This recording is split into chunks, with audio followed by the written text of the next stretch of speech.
This story is called Cherries and Cherry Pits by Vera B. Williams.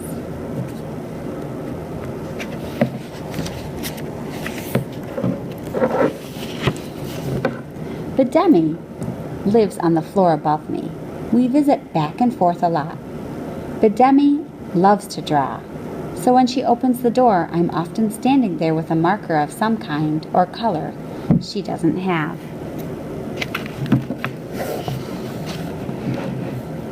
She always tries a new marker right away. First, she makes a dot on the paper. Then she draws a line out from that dot. As she draws, she tells the story of what she is drawing. She always starts with the word this. This is the door to the subway. This is the door to the subway, and this is a man leaning on the door. I hope he doesn't fall out when the door opens. All of a sudden, his face is a nice face. But it's also not so nice. He has a fat wrinkle on his forehead. It's like my mother's wrinkle. It's from worrying and worrying, my mother says. And his neck is thick, and his arms are thick with very big, strong muscles. His shirt is striped blue and white, and his skin is dark brown. And his great big hands, he has a small white bag. This man looks so strong, I think he could even carry a piano on his head. But he is only carrying this little white bag. I wonder what can be in that bag. I can just see that man going home to his house and walking up the stairs and opening the door to his living room. His living room has a pretty lamp, and he switches it right on. His kids are in the kitchen. Dee Dee, Dennis, Dwayne, Dory, he calls. I got something here for you. Then they come out. One sits on one of his legs and one on the other. One leans right in between. And Dee Dee, she climbs round and back and leans over his shoulder. Then he opens the bag and pulls out a cherry. He puts one cherry in each of their mouths and another, really red cherries too. And there they sit, eating the cherries and spitting out the pits.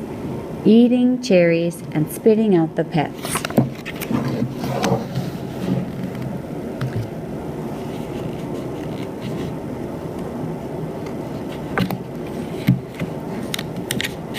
And before you can even ask Bademi any questions about that story, such as how come the names of all the man's children begin with D, she has another piece of paper ready and is drawing.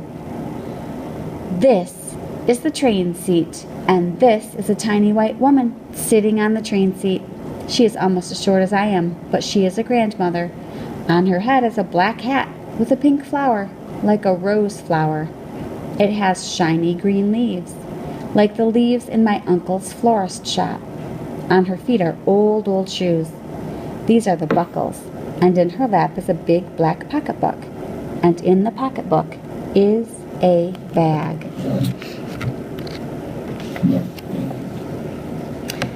You can't really see the bag, but I'll draw it anyway, so you can be sure it's there. It's a little brown paper bag, all twisted up tight. And when this woman gets off the train, I know just where she is going. She's going to hold tight onto the banister and go up the stairs. She's going to hold onto the wall as she walks along the street. And the door to her house is going to be right next to the shoemaker's store. She really likes to hear the shoemaker's machine going round and round and his hammer going tap-tap. She waves to him when she goes by his window. Then she climbs up the stairs and opens the door. There's just one room. It has everything she needs. This is the sink, and here's the geranium plant on the window. And on the swing over the plant is her parrot. The parrot is so excited to hear her coming in the house. He's calling, "Little lady, little lady." The parrot is red and yellow and green. It's blue, too. I bought something for you, the little woman tells the parrot. She untwists that little brown bag all twisted up tight. She holds it out to the parrot. The parrot takes out a cherry. It's the kind that is light red and sour. The parrot eats it right up. You like it? Asks the lady. You like cherries, honey bird? She laughs and dumps all the cherries onto the geranium plant in front of the parrot. There's your own little cherry tree, she says to the parrot. She stands next to the geranium in her stocking feet, eating cherries with the parrot. The parrot is careful to spit out the pits. They are both eating cherries and spitting out the pits. Eating cherries and spitting out the pits. I ask Bidemi some questions, such as if she is sure the parrot spit out the pits, but she is already remembering a certain shoelace and a shoe. This is a shoelace and a shoe. This is a running shoe. It's going to be purple and white. And here's the other one to match. This is going to be a boy. These are his long, long legs. This boy looks a lot like my brother. He's holding onto the straps in the subway. The train is making him rock back and forth. He's reading the signs. My brother loves to read. And this boy is tall like my brother. And he has glasses like my brother. And the same kind of cap. And the same green and black jacket, too. It has the orange letters from his team. And when he smiles, you can see the space between his big front teeth, like my brother's. In his pocket is a present.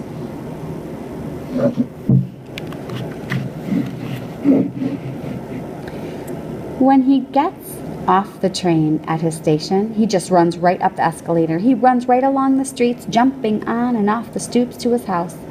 Before he even gets up the stairs and he can take them in just 2 steps. He's hollering to his little sister, "Hey, come on out here, see what I got for you."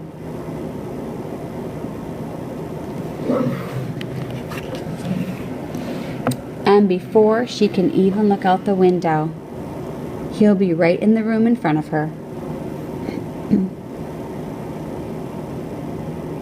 He'll make her choose which hand, and there'll be a cherry in that closed-up hand, and it will be the big kind, such a dark red it's almost black. His little sister will grab it and eat it up while he yells, "Don't forget to spit out the pit."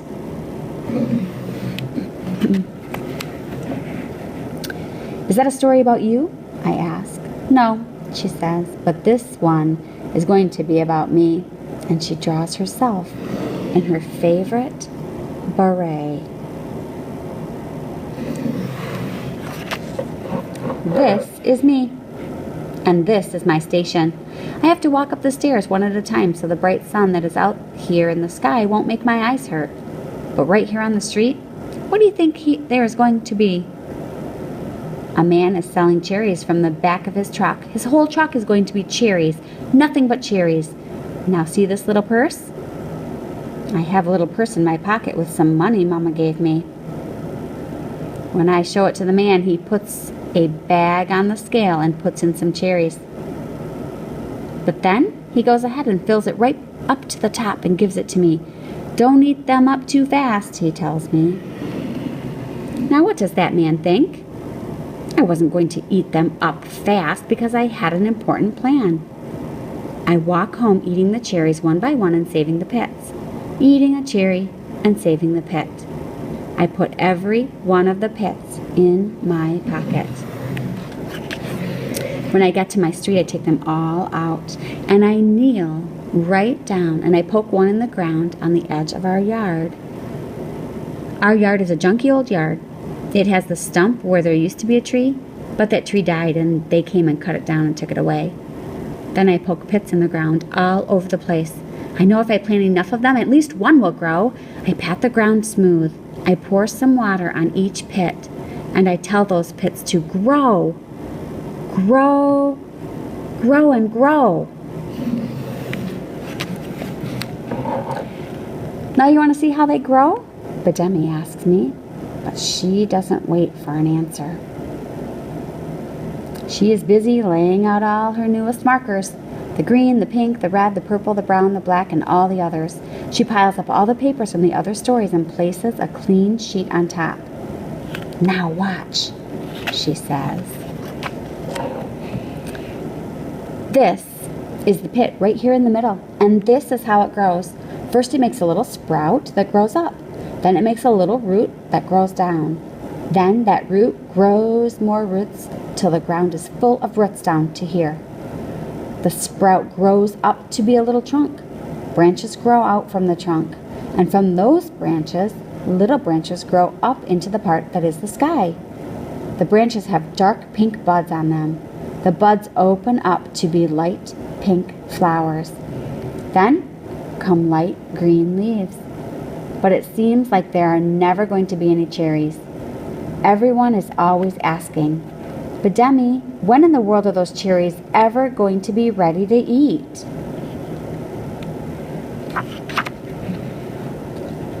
And all the time, cherries will be growing right under these leaves, so tiny and green no one even notices them. But I work hard. I come out every single day to chase away the blue jays that are trying to steal the cherries. I chase away the dogs that try to use the yard for their business and the kids who try to carve initials on the tree. Then one day I come out and the cherries are ripe. There are so many cherries the branches reach right down to the ground. There are red cherries and dark red cherries and cherries such a deep red they are almost black. Then the people come out the back door and the front door and down the steps. There are enough red cherries for every single one of them, and even for their friends from Nairobi and Brooklyn, Toronto and St. Paul, who come down in these airplanes. So here we all are standing in front of the airplanes, eating cherries and spitting out pits, eating cherries and spitting out pits, till we all fall down from eating so many cherries and spitting out pits. And this cherry pit and this cherry pit, and all the cherry pits start to grow until there is a whole forest of cherry trees right on our block.